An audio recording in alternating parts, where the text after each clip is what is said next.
This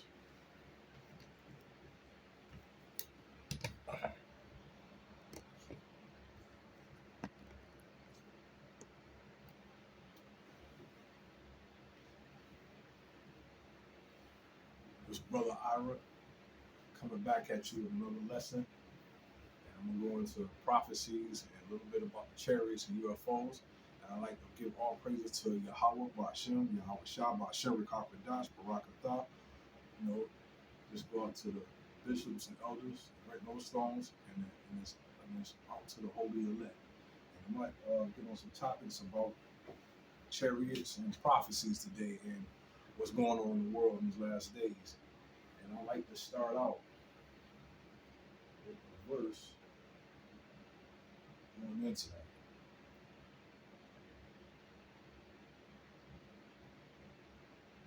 So let's go into Ezekiel chapter 1.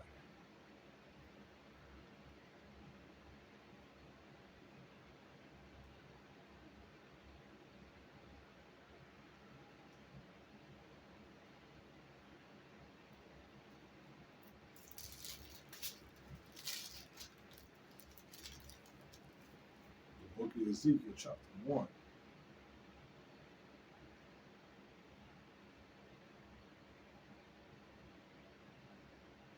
Now it came to pass in the 13th year, in the 4th month, in the 5th day of the month, as I was among the captive by the river of Chebar, that the heavens were open, and I saw a vision of Yahweh in the 15th day of the month, which was the 5th year of King Joachim of captivity, Jehoiakim captivity. The word of the Lord came expressly unto Ezekiel, the priest, the son of Buzai, in the land of the Chaldean, by the river of Chebar. And the hand of the Lord was there upon him. And he looked, and behold, a whirlwind came out of the north great cloud, and a fire enfolded itself, and a brightness was about it, and out of the midst thereof, as the color of amber, out of the midst of the fire. Also out of the midst thereof came a likeness of 4 living creatures, and this was their appearance. They had likeness of a man. So Ezekiel seeing the angels and seeing how they coming on the chariots, right? And then this is on the last day, so he's seen a vision, right?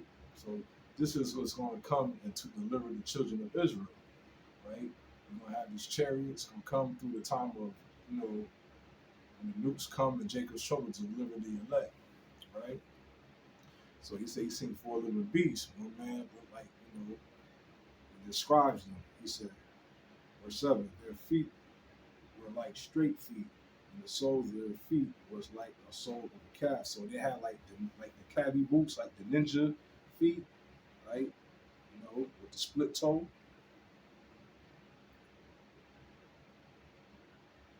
And they sparkled like the color of burnished brass. So, and a living creature with his 4 faces. So they say they sparkled like the burnished brass, right?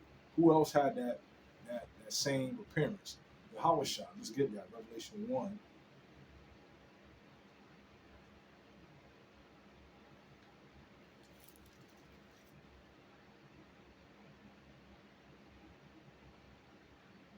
Let's start at 11. The book of Revelation, chapter 1, verse 11, saying, I am Alpha and Omega. That means the beginning and the last, the first and the last. What thou seest, write in a book, and send it unto the 7 churches which are in Asia, unto the Ephesians, and Cyrene, and unto Pergamos, and unto Thyatira,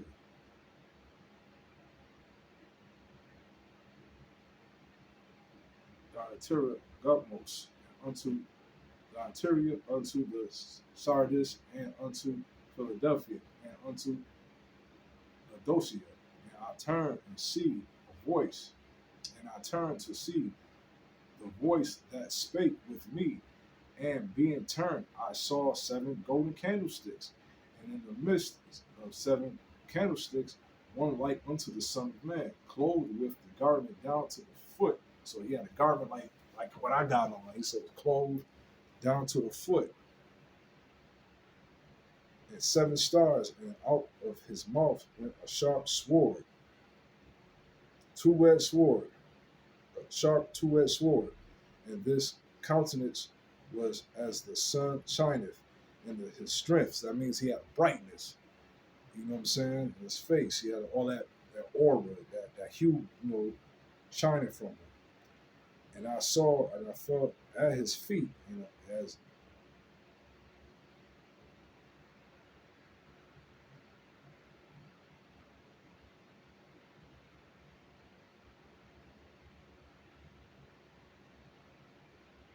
I skipped something. Yeah, we start at 13. And in the midst of the 7 golden sticks, one like unto the Son of Man, clothed with a garment down to the foot, and girt about the paps with a golden girdle. So he had like a golden girdle sash around his girdle, right? Just like a garment like this.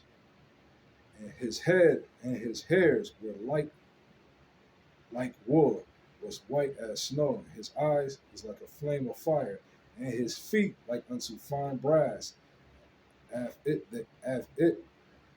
if they burned in a furnace, and his voice was like a sound of many waters. So he said he spoke real loud, and his voice was like many waters because he spoke real loud with authority, with a powerful voice, right? And they say his feet like polished brass. So we just read that Ezekiel chapter 1, verse 7. And his feet were straight feet, and the sole of their feet was like the sole of a calf foot, right? And they sparkled like the color of burnished brass. And they had the hands of a man under their wings. So they had the wings to the side, and they had hands. Like you see in pictures and drawings. Not like them white boys, saying that like they try to portray the angels as white boys, but they're not. It was brothers, and they had the same complexion like I do, but darker, burnished brass, and they looked like the Mashiach Yahushua. And they went, and when they went, everyone straight forward. So when they went, they went. So they was inside the vehicles, controlling it, right? So whatever they took it, whatever they thought of it, that's where the chariot went. As for the likeness of their faces, they had 4 heads and 4 faces, a man in the face of a lion, and on the right side, and they 4 had faces as an ox, and on the left side of the 4 they 4 also had the face of an eagle. So these are like some high-powered angels, different, like different kinds, different levels. So they have 4 faces, one like an ox and an eagle. So one human face, and they had another face. Just like you remember that show back in the days called He-Man, you had a dude called Many Faces,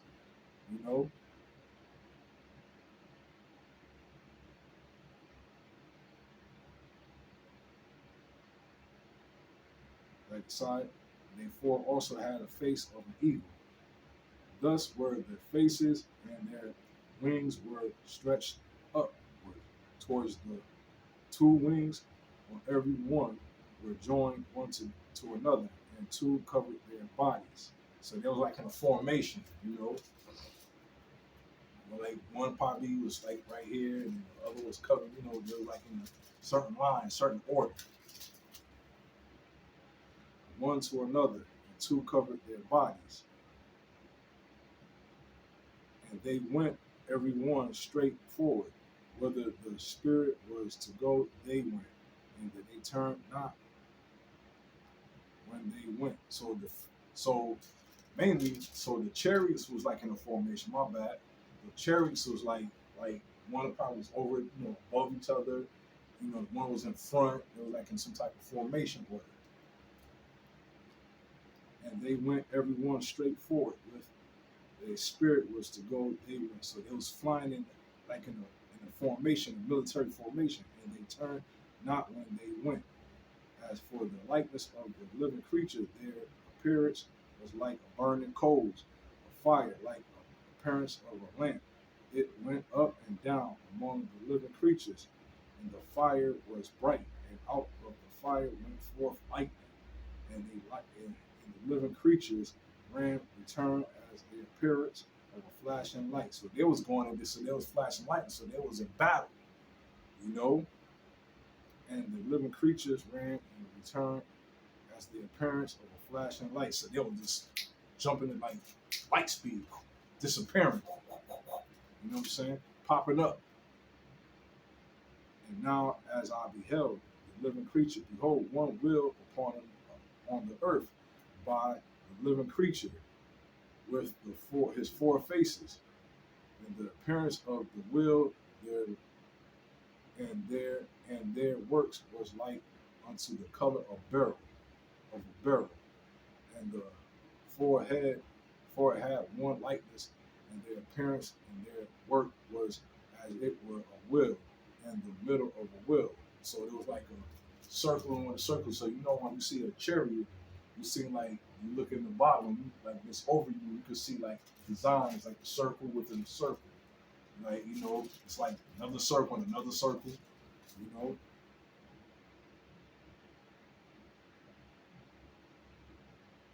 When they went upon their four sides, and they turned not when they went. And as for their rings, they were so high that they were dreadful, and their rings were full of eyes round about them four. So the rings, so it's like the little circle, little lights, and the eyes. Those eyes that they had around it was the windows. It wasn't literal eyes; it was windows. So they was looking out of them. You know what I'm saying? Whether over the spirit was to go, they went not thither was their spirit to go, and their wills were lifted up over against them. For the spirit of the living creature was in the will. So the angel was inside the will controlling them, just like I said back in Ezekiel 1:7. I mean,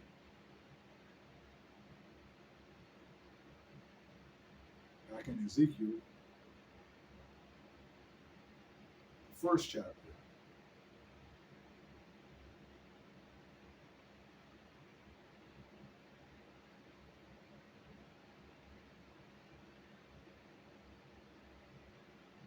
Right? So wherever the vehicle went, whatever the living creature that was inside the chariots went, it went. Right? So wherever they turned to the left, they went left. And they went to the right. When they went to the right, they went right. They went to the left, they went left. If they went forward, they went forward. When they went up, they went up. When they went down, they went down. So they had total control of the spirit of these vehicles, right? And verse 20, whether of the spirit was to go, they went thither.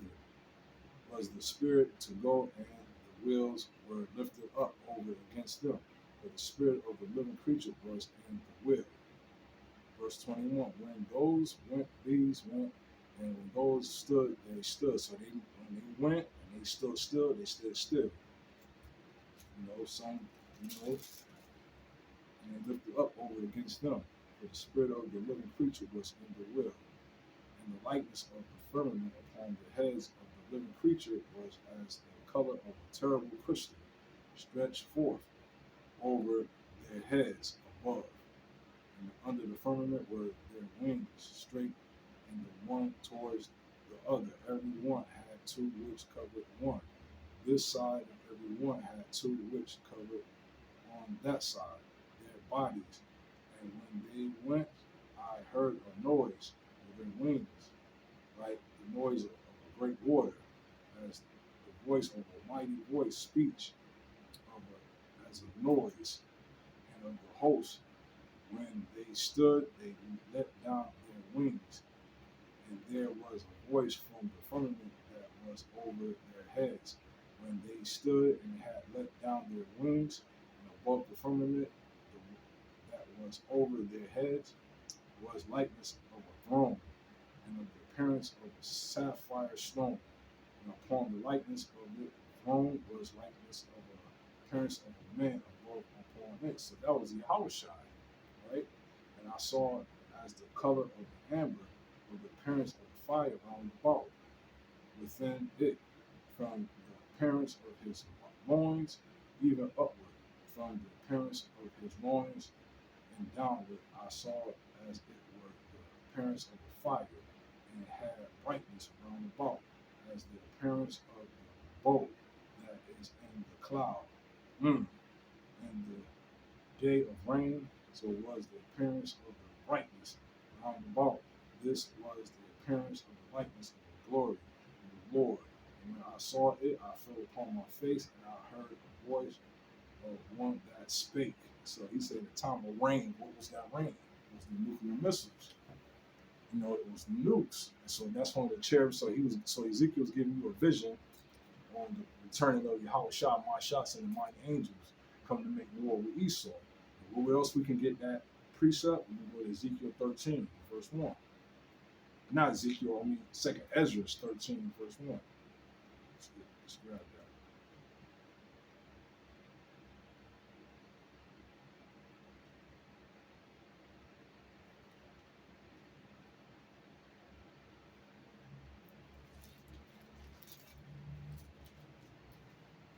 The book of 2nd Ezra, chapter 13, verse 1. And it came to pass after 7 days, I dreamed a dream by night, and lo, there arose a wind from the sea. So the prophet Ezra seen the same vision as Ezekiel, but he's giving you a different aspect of the dream, with the vision that he saw. He saw the same thing, but he's giving you his point of view of what he saw. The book of 2nd Ezra 13, verse 1. And it came to pass after 7 days, I dreamed a dream by night, and lo, there arose a wind from the sea, that it moved all the waves thereof. Verse 3. And I beheld, and lo, that man waxed strong with the thousands of heavens. And when he turned his countenance to look, all the things trembled that were seen under him. So he said, so the prophet Ezra saw, he seen Yahushua coming back and waxing strong with the thousands of heavens. So the Most High and Yahushua is coming with the armies of heavens, man. They gonna come and invade this place. And I'm gonna get that in Habakkuk 13, chapter the book of 3:16. Then we'll finish this off.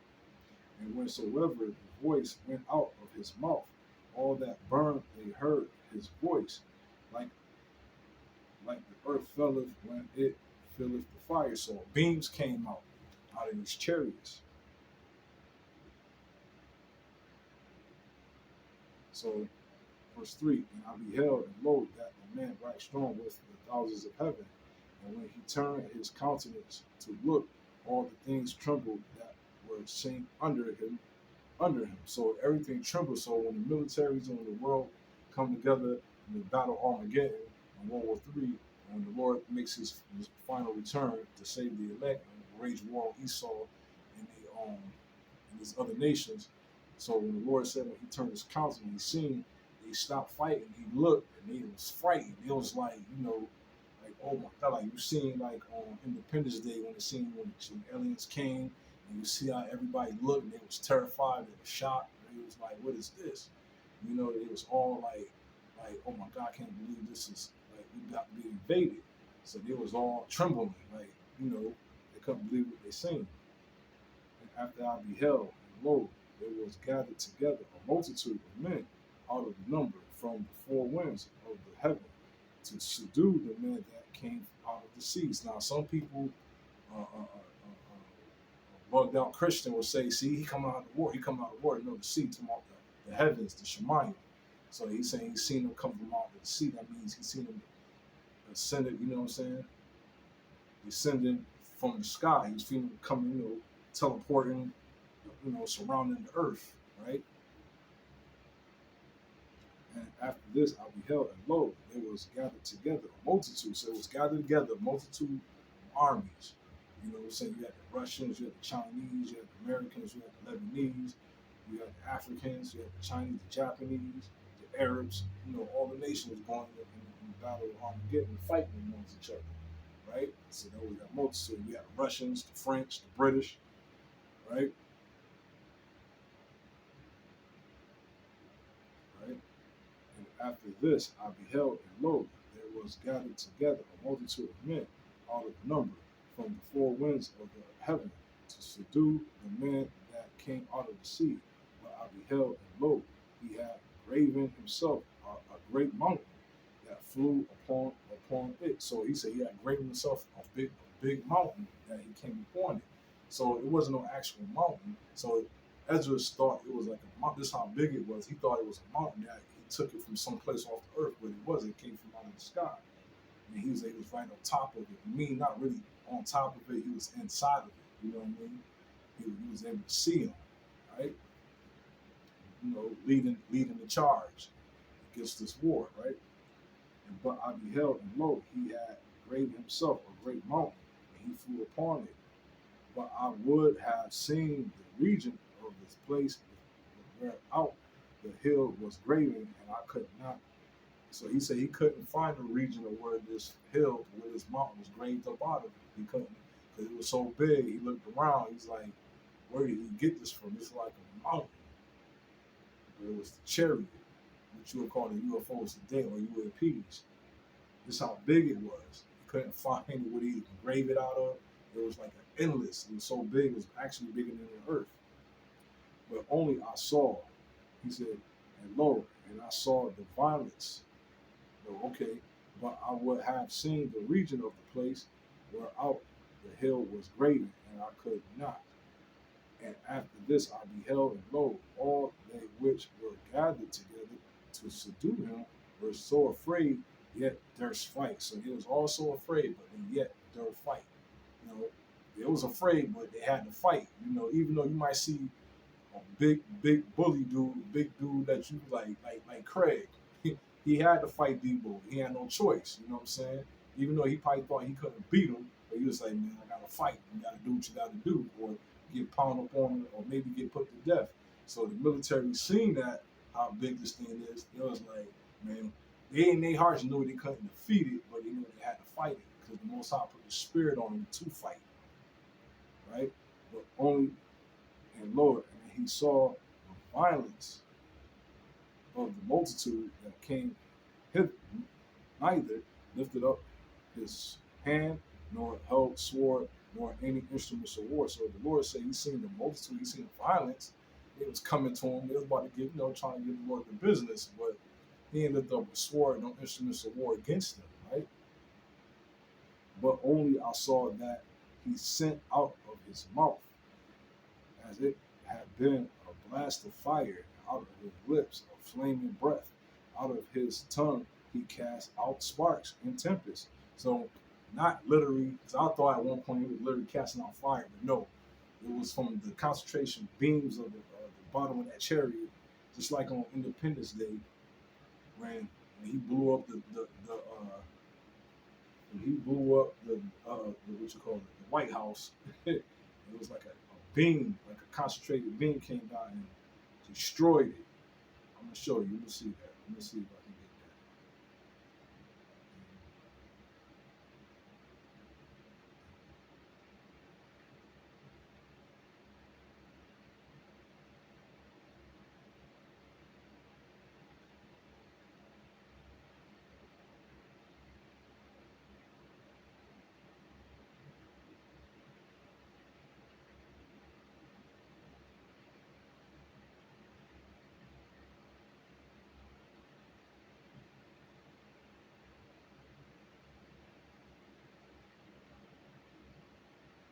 Let's see if I can get a clip from it.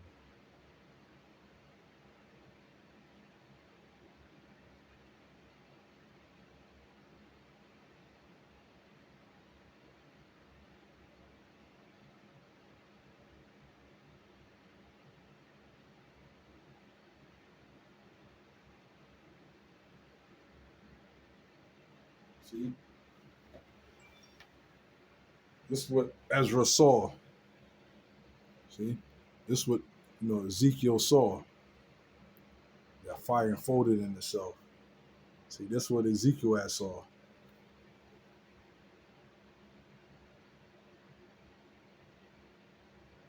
Let's get that scene.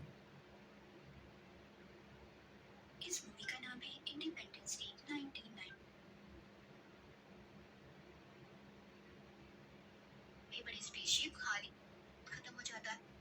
तुमने इस बात को कैसे मजाक में लिया? और बहुत सालों पहले एक एलियन शिप क्रैश हुआ था जिसके अंदर एलियंस भी भाग रहे थे, मारकर बेहोश कर देता है। उधर दूसरी तरफ हमें प्रेसिडेंट को दिखाया जाता है जो बहुत परेशान थे क्योंकि अब एलियंस ने उनकी एयरफोर्स पर भी हमला कर दिया था। इसीलिए के लोग ये कहते हैं कि उन एलियंस पर प्लेन का पैराशूट खोल देता है जिसमें वो एलियन का शिप फंसकर नीचे गिर गया था। स्टीवन जब पास जाकर देखता है तो उसमें एक तो उनके पास अपना हेलीकॉप्टर भेजते हैं ताकि ये एलियन से राब्ता कर सके। मगर इससे पहले ये कुछ करते, उस स्पेसशिप में से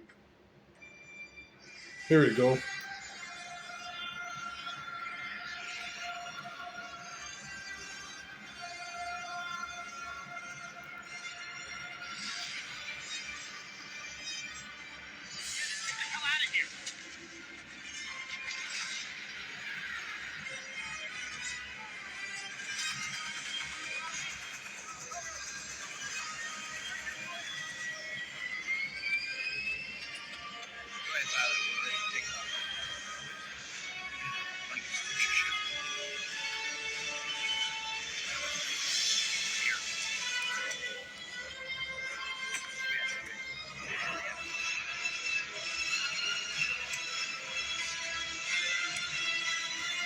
That's how it's going to be when Yahushua returns. Man. You're going to have all these nations, all these elites scurrying and trying to get under the bunker. See, this is only I saw out of his mouth, and he had been a blast of fire out of his lips, flaming breath out of his tongue, and cast out sparks and tempest. That's what this is right here. This is what 2 Ezra 13-10.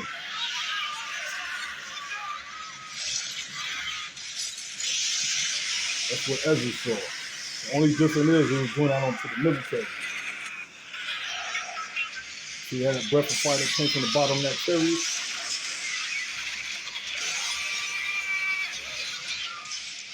See, there you go. See? But only I saw that he sent out of his mouth, and it had been a blast of fire out of his lips, flaming breath out of his tongue. He had cast out sparks and tempests. That's right there.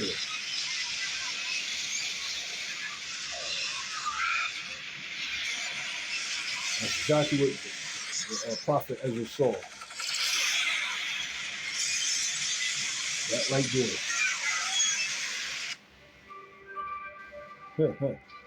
That's exactly what the prophet Ezra saw in the vision.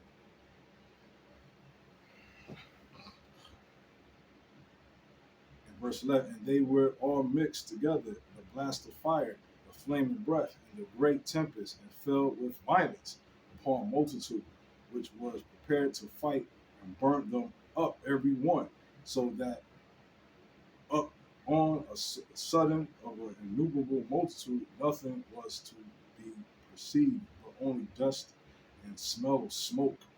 When I saw this, I was afraid. So when the prophet Ezra said when he seen that in the vision, he was there. Like the Most High took him out of his body, and the angel took him to the future, man. He time traveled, and he seen that. And he said he smelled the smoke and the heat. And he said he woke up greatly afraid. It's like what I just saw. You know, he was an ancient man like 2,000-3,000 years ago. And he seen this time. He seen this time that we about to come upon. And he was afraid of what he saw. Right? So we go to the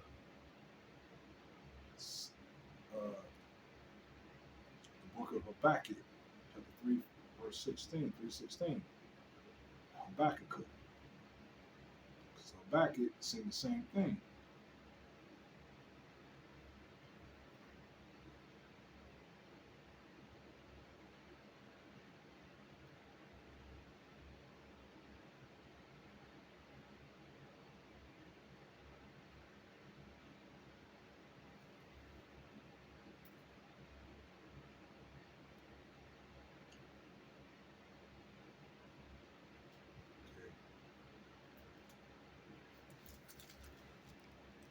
Book of Habakkuk, chapter 3, verse 16.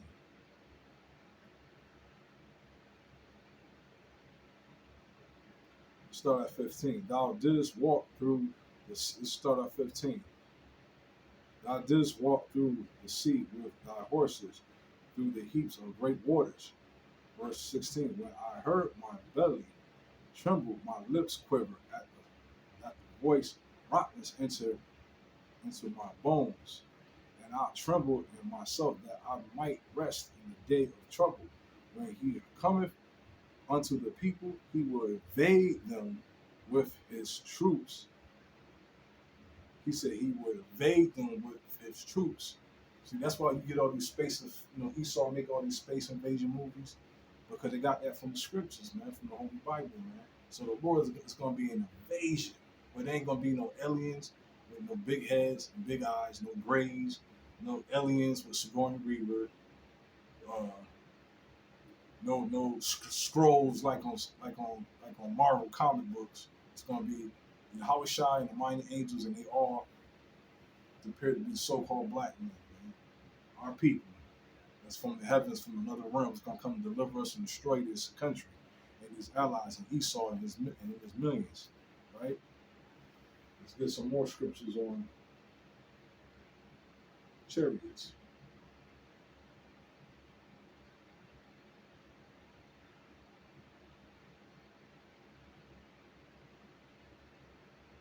That was one of my favorite verses, that and Second Ezra.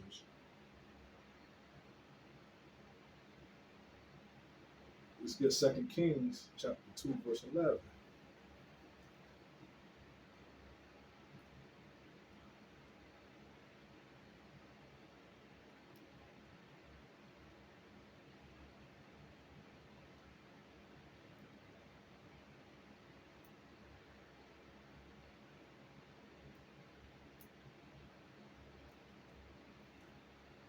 Because our forefathers, Elijah, he got caught up in a chariot.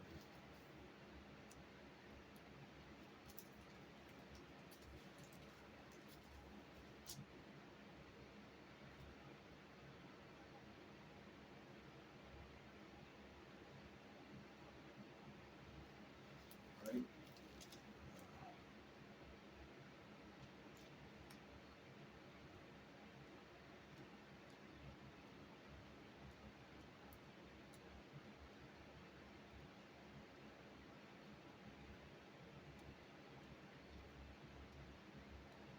Let's get it. Start at 11. The book of Second Kings, chapter 2, verse 11. And it came to pass, as they still went on the talk, and that, behold, there appeared a chariot of fire, a horse of fire, and parted them both asunder. And Elijah went up by the whirlwind into heaven. So he said, parted them means they snatched up Elijah and they kept his student there. And they took him up in the whirlwind, right? So he got beamed up.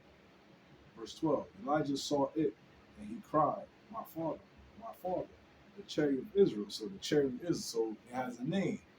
It's called the Chariots of Israel. These are chariots. These are chariots going to deliver us. Remember, like when our grandfather and our grandmother was in slavery, like my great grandparents, so they seen that old Negro spiritual or sweet slow chariot come take me home, swing low, swing low chariot come take us home. So our great grandparents knew that those chariots was for them. And it's going to deliver. It's going to swing lower in the days that's coming to take us home. And Elijah saw, and Elisha saw it, and he cried, my father, a chariot of Israel, and the horsemen. So the horseman wasn't talking about an actual horse. That's why you may see these religious pictures. They see Yahweh Shai riding on a horse, but this horse is going into the chariots. It means power. Therefore, and he saw him no more, and he took hold of his own clothes and rent them into two pieces. And he took also the mantle of Elijah that fell from him, and went back and stood by the bank of Jordan. And he took the mantle of Elijah and fell from him, and smote the waters. And he said, where is the Lord Yahweh of Elijah? And when he also had smitten the waters, they part hither and thither, and Elijah went over. And that's just part that I was just wanted that he just got beamed up. So that just, you know, the Most High is going to do the same thing to us. So you see, Elijah getting beamed up was like a what you call a prelude to Israel being beamed up. You know, the elect, that hopeful elect getting beamed up because Elijah was the elect. You know, and he walked with God righteously, you know, and never sinned. So the Lord took him, right? So that's the prelude to Israel. You know, for the hopeful elect, that 1/3, that 144,000, right? We're gonna be that. We're gonna be the spirit of Elijah that's gonna get taken up. Hopefully, I make it. Hopefully, our brothers make it, right? And let's get another precept on Chariots.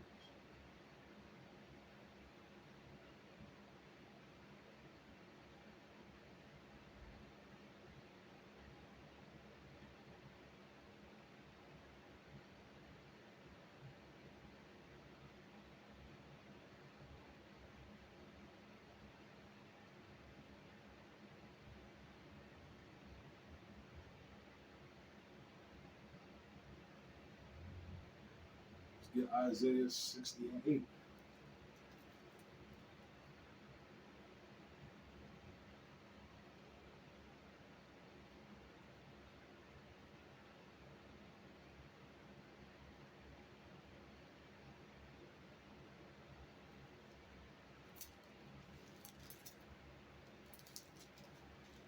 Isaiah 60 and 8.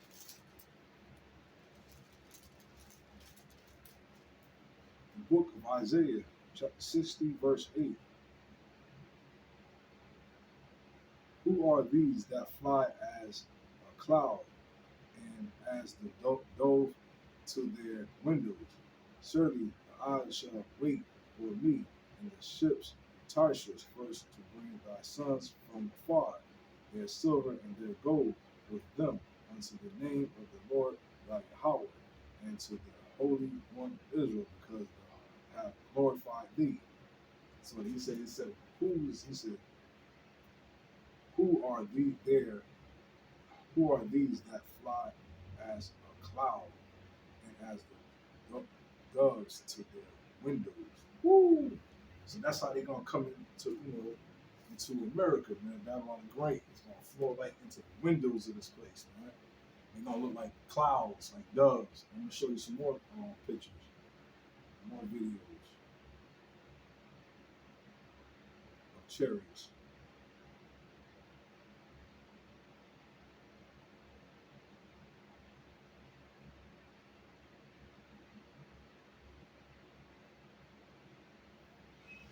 See that? Like, that is the craziest shit I've ever seen in my life, bro. It's like, it's so cool. See? What is that? So it look like a cloud. What the fuck is that? Like, that is the craziest shit I've ever seen in my life, bro. It's like, it's so cool. What is that? See? What the fuck is that? Like, that is the craziest shit I've ever seen in my life, bro. Don't the scripture say describe it as a cloud?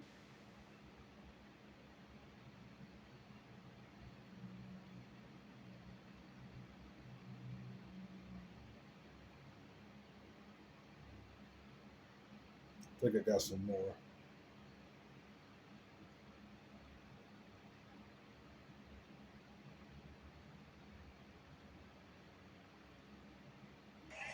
Look.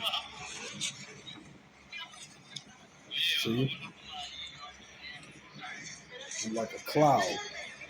That's what the scripture describes it. And it's a chariot. So the Lord ain't playing. He making himself known now.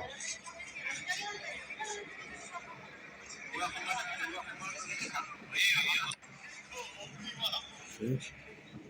So you're making the chariots cloud.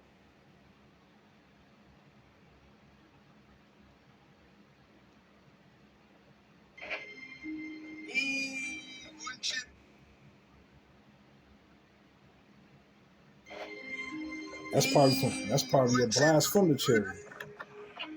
Or it could be something that Esau did. Who knows?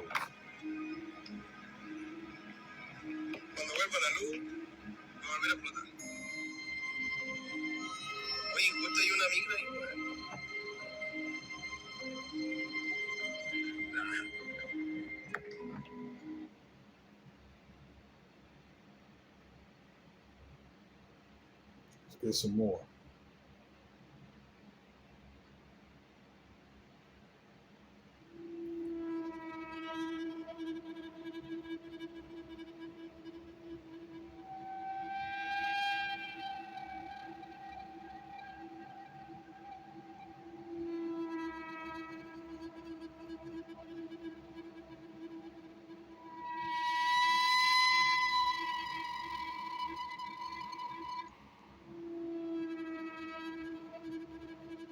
See? That's Yahweh Shah, man. Those the holy angels, man.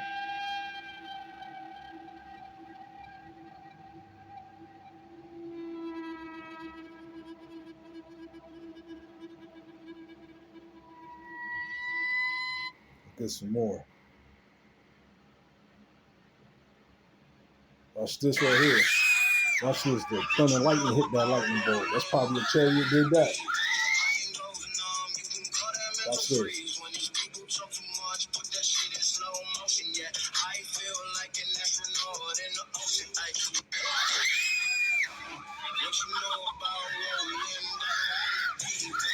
It's probably a chariot did that. Look at that precise aim. Hit that golf ball, man. Come on, the Lord ain't no joke. Boom. Boom.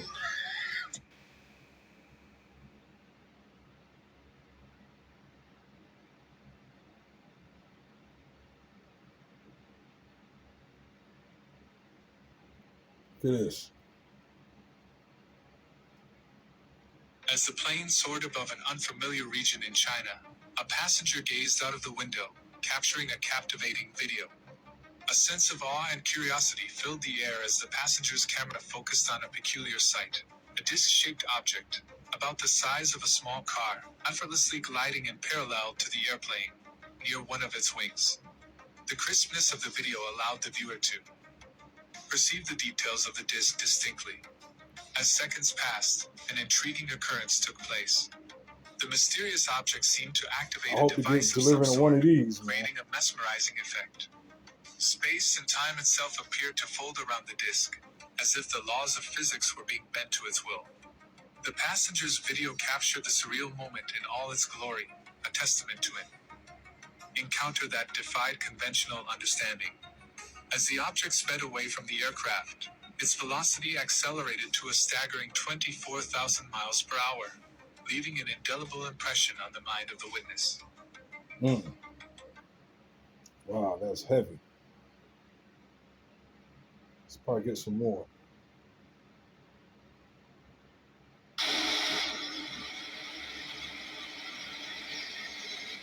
Uh-oh. Another one.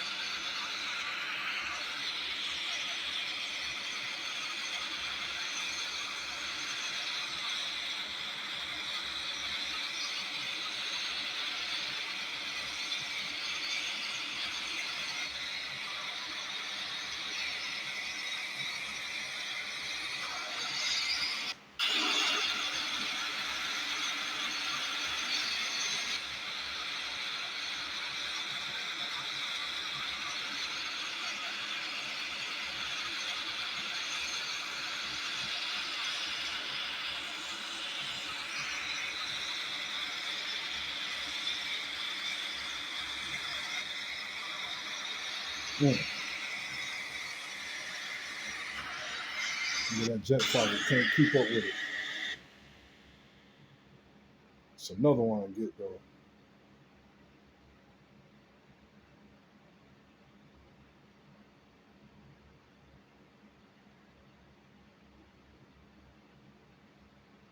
One more.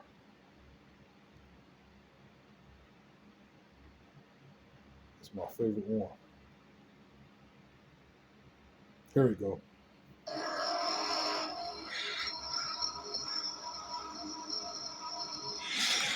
Woo! See that? Oh man, Esau in trouble, man. Look at that. Look at those rings around it. Look at that. You see how it charged up and just disappeared?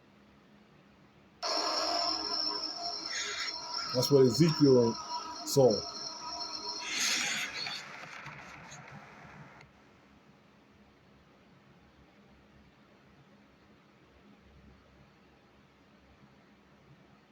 One more time.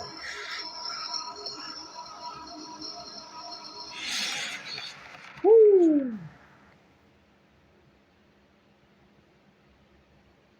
Hawashai is out. He's hit, man. He's far out. Nothing. Ain't nothing Esau gonna do, man, with that, man. There's nothing he can do against that.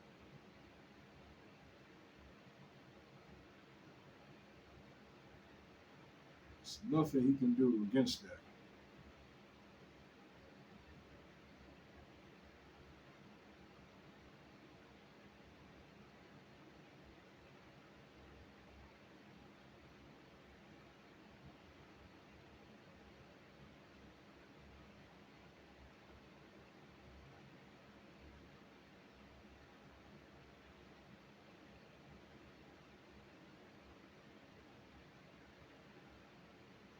Get one more scripture. Let's get Zechariah.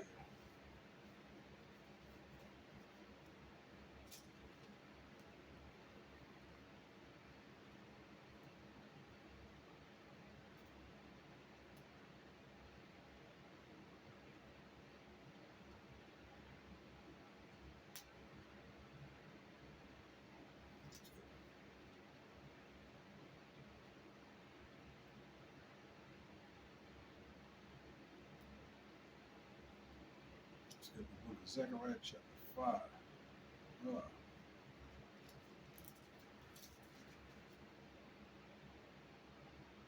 Right, the book of Zechariah, chapter 5, verse 1. And I turned and lifted up my eyes and looked, and behold, a flying robe. Verse 2. And he said unto me, what seest thou? And I answered, and I see a flying robe. Length there is 20 cubits, and the breadth whereof 10 cubits. And I said he unto me, this is the curse that goeth forth over the face of the whole earth.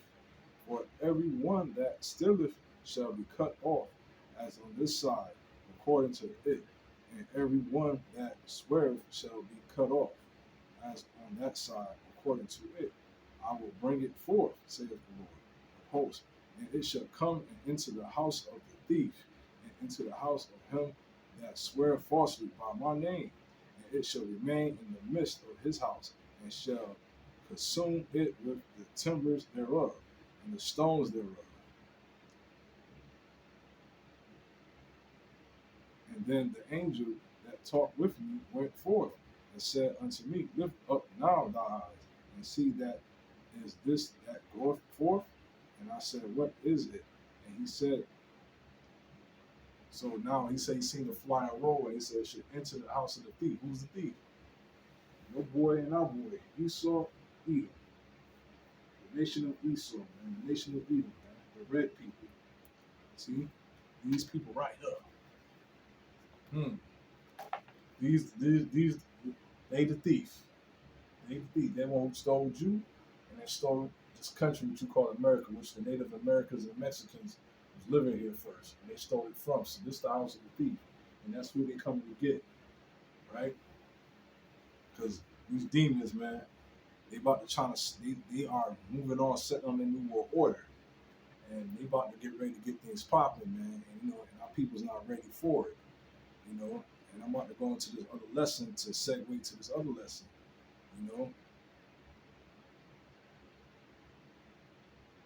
Let's get it, because your boy Clausy the Swabby saying, CBCDs, he gonna, put under the skin, man. So these devils ain't playing. They ready to lock things down. So let's get another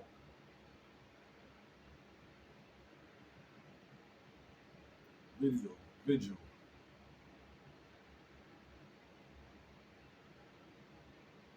Here we go.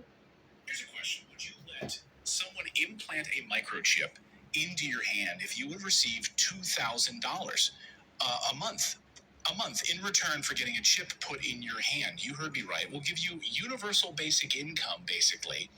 2,000 euros, $2,000 a month, if you allow us to put a microchip in your hand. That's exactly what's about to happen as part of the rollout of the central bank digital currencies. That's a carrot for them to rope you into this mess. We'll get to that part of the story in a minute. The chip implantation process, not the corn chip, as Dan said in our chat, but a actual metallic tracking chip. But a new report just published this week by the Bank for International Settlements explains how our new digital money system is about to work. We've been warning you that this was coming for a long time on this show. Also, we weren't the only ones predicting this. It was predicted in a little book, you might have heard of it, called The Bible, The Mark of the Beast. For one thing, this is how this new system would operate. According to them, the Bank for International Settlements, the new reserve currency, forget the dollar as you know it, basically. This will be the new reserve currency, which is how they want to label it and how they are labeling it.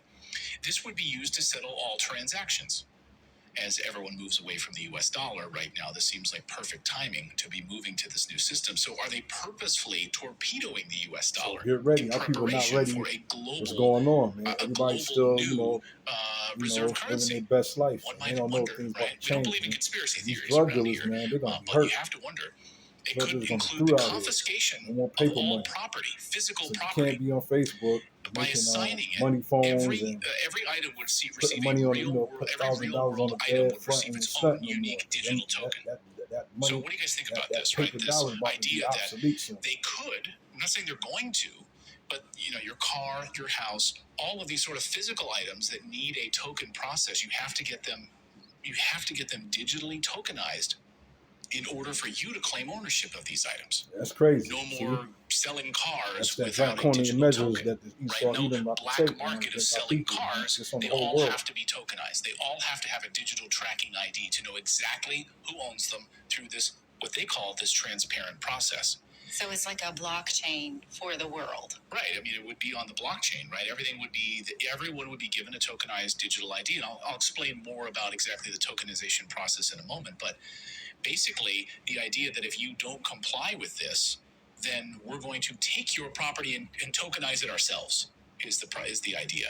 And they won't come out and say this, but that's exactly what some people are worried about, is that they would take your items, they would take your physical property and do it for you, or confiscate it altogether if you're not willing to comply. And think of it like contraband. It would be considered contraband. Imagine trying to go through the airport or airport security with that laptop that you didn't have tokenized, so there's no digital footprint of it. Oh, what is that? What is that item that you're carrying there? Why do you have that there? Oh, I'm sorry, I didn't have it registered with the government. And don't have a digital ID for that item? Don't worry, we'll take it off your hands. So your digital wallet, your car, your house, your laptop, your phone, all of it assigned a digital token. Inside those tokens would be a set of rules for how each item can and cannot be used, so that each person can be controlled and conditioned directly by the central bank. You've used your digital wallet to buy your allotment of beef or chicken this month, you're cut off. You're cut off. Your wallet is not limited. Your wallet is now limited until next month.